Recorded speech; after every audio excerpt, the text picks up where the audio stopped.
매일 말씀 10분 강론, 오늘은 대림 2주간 월요일의 말씀입니다. 루카복음 5장 17절에서 26절의 말씀입니다. 하루는 예수님께서 가르치고 계셨는데 갈릴레아와 유다의 모든 마을과 예루살렘에서 온 바리사이들과 율법 교사들도 앉아 있었다. 예수님께서는 주님의 힘으로 병을 고쳐주기도 하셨다. 그때 남자 몇이 중풍에 걸린 어떤 사람을 평상에 누인 채 들고 와서 예수님 앞으로 들여다 놓으려고 하였다. 그러나 군중 때문에 그를 안으로 들일 길이 없어 지붕으로 올라가 기와를 벗겨내고 평상에 누인 그 환자를 예수님 앞 한가운데로 내려보냈다. 예수님께서 그들의 믿음을 보시고 말씀하셨다. 사람아, 너는 용서를 받았다. 율법학자들과 바리사이들은 의아하게 생각하기 시작하였다. 저 사람이 누구인데 하느님을 모독하는 말을 하는가? 하느님 한 분 외에 누가 죄를 용서할 수 있단 말인가? 예수님께서는 그들의 생각을 아시고 대답하셨다. 너희는 어째 마음속으로 의아하게 생각하느냐? 너는 죄를 용서받았다 하고 말하는 것과 일어나 걸어가라 하고 말하는 것 가운데에서 어느 쪽이 더 쉬우냐? 이제 사람의 아들이 땅에서 죄를 용서하는 고난을 가지고 있음을 너희가 알게 해주겠다. 그러고 나서 중풍에 걸린 이에게 말씀하셨다. 내가 너에게 말한다. 일어나 네 평상을 가지고 집으로 가거라. 그러자 그는 그들 앞에서 즉시 일어나 자기가 누워 있었던 것을 들고 하느님을 찬양하며 집으로 돌아갔다. 이에 모든 사람이 크게 놀라 하느님을 찬양하였다. 그리고 두려움에 차서 우리가 오늘 신기한 일을 보았다 하고 말하였다. 주님의 말씀입니다. 그리스도님 찬미합니다. 네, 대림 2주를 맞이해서 성탄맞이 판공성사를 보고 있으시죠. 오늘 그런 점에서는 성사를 잘 볼 수 있는 죄에 대해서 또 죄는 또 용서와의 관계를 한번 성찰해 보도록 하겠습니다. 오늘 제목을 짓는다면 용서하는 힘이라는 제목을 질 수 있게 용서하는 힘. 용서하는 힘은 하느님께서 가지고 계신다는 것이죠. 보통 단순한 오늘 문장에서 볼 때 주님께서 말씀하셨죠. 너는 죄를 용서받았다 하는 이 문장에서 일반적으로 이 두 가지 의미의 복합적인 단어가 바로 죄와 용서입니다. 용서는 죄는 용서를 받아야 된다. 이 상관관계가 있는 것이죠. 보통 이 죄라고 하는 이 말은 종교적인 의미를 늘 오늘날은 가지고 있죠. 그러나 일반 사회에서는 죄라기보다는 어떤 과실이라든가 또는 결점 또는 범죄 이런 말로 표현하고 있는데 의도치 않은 실수도 있을 수 있습니다. 그러면 의도치 않은 실수가 죄일까요? 범죄일까요? 분명히 의도치 않은 실수는 죄도 아니고 범죄도 아닙니다. 하지만 미래에 있어서 이런 의도치 않은 실수가 반복되고 계속된다면 미래에 있어서 상당히 우리가 행동을 조심해야 되고 행동을 어떻게 할 것을 배우도록 하는 것이 꼭 필요한 실수 줄이기의 그런 삶인 것이죠. 실수는 당연히 죄는 아니지만 미래에 있어서 그렇게 갈 수 있는 소지가 있는 것이죠. 그런 점에서 저는 이 범죄라고 하는 것들을 생각해보고 범죄는 분명히 나쁜 행동입니다. 그런데 이 범죄라고 하는 것은 사람에 대해서 그리고 사건에 대해서 나쁜 행동으로 드러나는 것이 범죄인데 그렇기 때문에 이 세상에서 정의롭지 못한 다시 말하면 정의로운 사회가 되기 위해서는 바로 벌을 받아야 된다는 이러한 기본 원리들을 적용하고 있는 것이죠. 이런 측면에서 봤을 때 죄를 위한 장소는 어디일까요? 또 그건 죄는 굉장히 많지만 용서를 위한 자리는 어디일까요? 용서의 위치, 죄를 전제로 하지만 용서의 위치는 어디이냐? 죄의 위치를 통해서 이 용서라는 위치를 우리는 찾아갈 것이 아니냐? 용서의 자리가 과연 어디에 있느냐 하는 것이죠. 그런 점에서는 이런 측면에서 그 인격적인 사람에 대한 그러한 그 관점 안에서 우리는 늘 용서가 일어나는 것인데요. 어떤 사람이 우리를 반대해서 행동할 때, 또 우리를 상처를 주고, 우리에게 상처를 주고, 또 우리를 고통스럽게 할 때, 첫 번째로 충격을 주는 점은 바로 이겁니다. 우리에게 했던 악을 정말 되돌리게 하는 거예요. 이것이 이제 우리의 충격이죠. 우리한테 했던 악한 그런 행동들, 그리고 그런 점들이 우리를 보복하게 한다거나 우리를 벌주게 하는 것, 이런 것들이 첫 번째 우리에게 다가오는 어떤 그 범죄에 대한 결과가 아닐까요? 그런 점에서도 우리가 생각할 수 있는 것은 오히려 다른 생각들이 우리 안에서 나오고 있는데, 그건 뭡니까? 과연 우리가 용서할 수 있을까 하는 질문을 해보는 겁니다. 우리가 용서를 한다면 우리는 하느님의 일을 우리가 하는 것입니다. 다시 말하면 우리 마음 안에 계시는 하느님의 목소리, 그 하느님의 목소리가 바로 우리 마음 안에 있는데, 그 우리의 마음이라고 하는 것은 하느님을 가장 유사하게 닮은 존재로 살아가도록 초대받은 공간이 바로 마음이에요. 그런 점에서 하느님께서 우리에게 했던 것처럼 우리도 인간에게 하는 것이 바로 용서의 삶이라는 것이죠. 오늘 복음을 통해서 보게 되면 이 율법학자 바리사이들이 이렇게 얘기합니다. 하느님을 못 오가느냐? 하느님 한 분 외에 누가 죄를 용서할 수 있단 말인가? 강력하게 얘기합니다.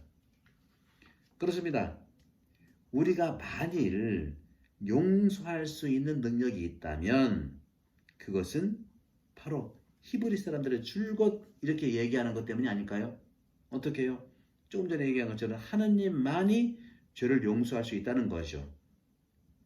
분명한 것은 바로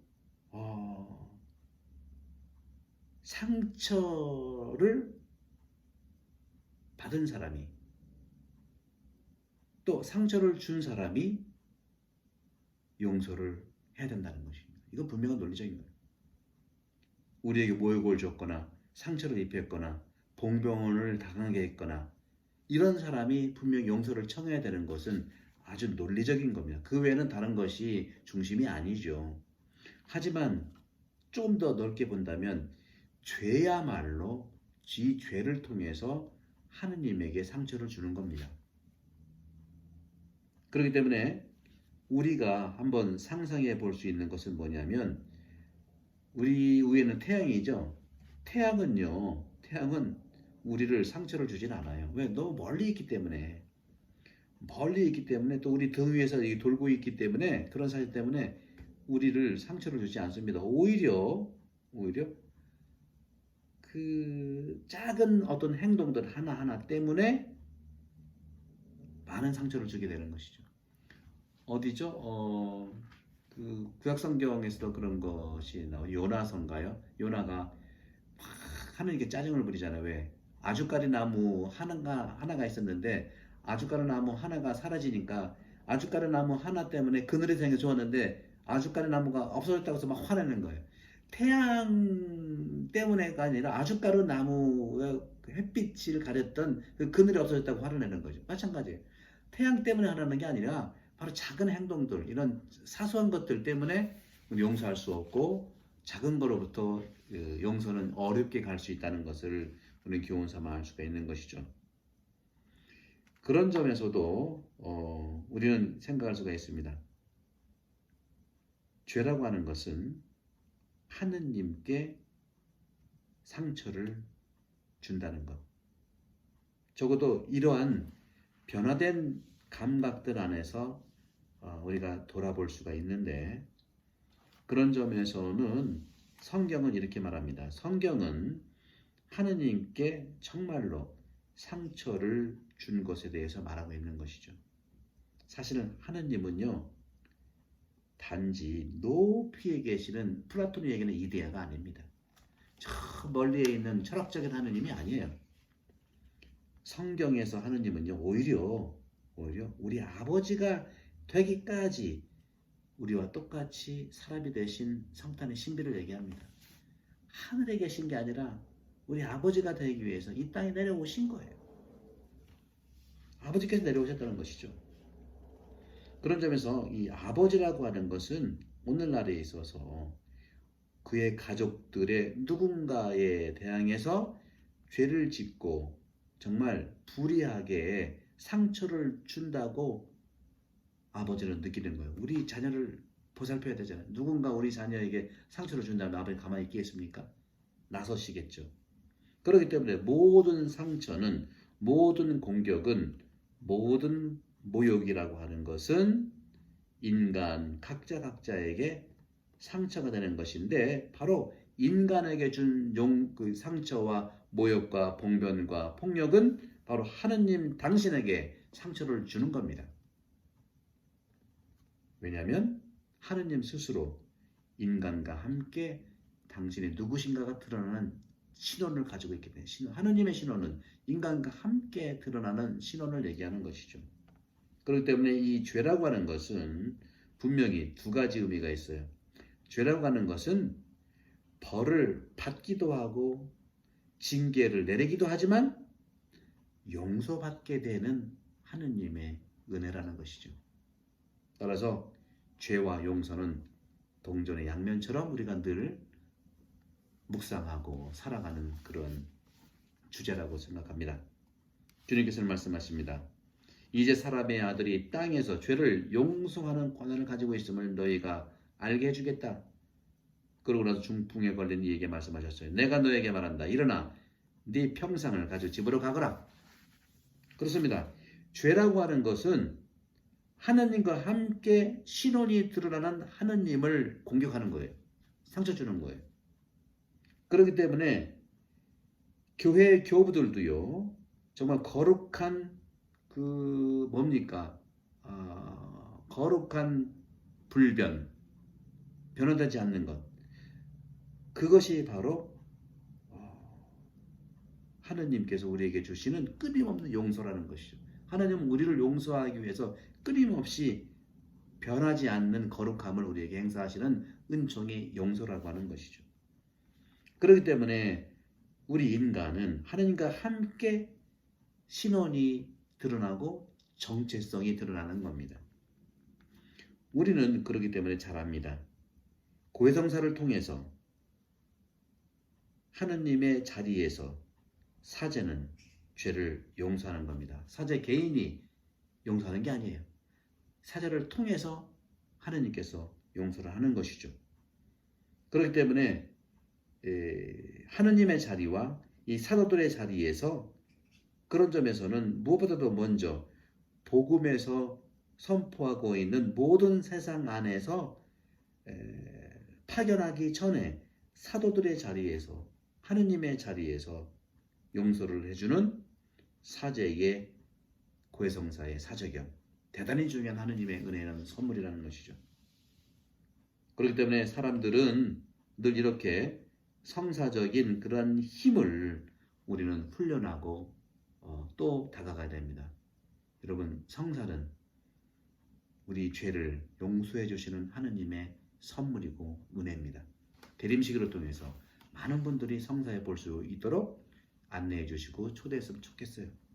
주님께 탄생하시는 그분의 우리의 마음가짐 아니겠습니까?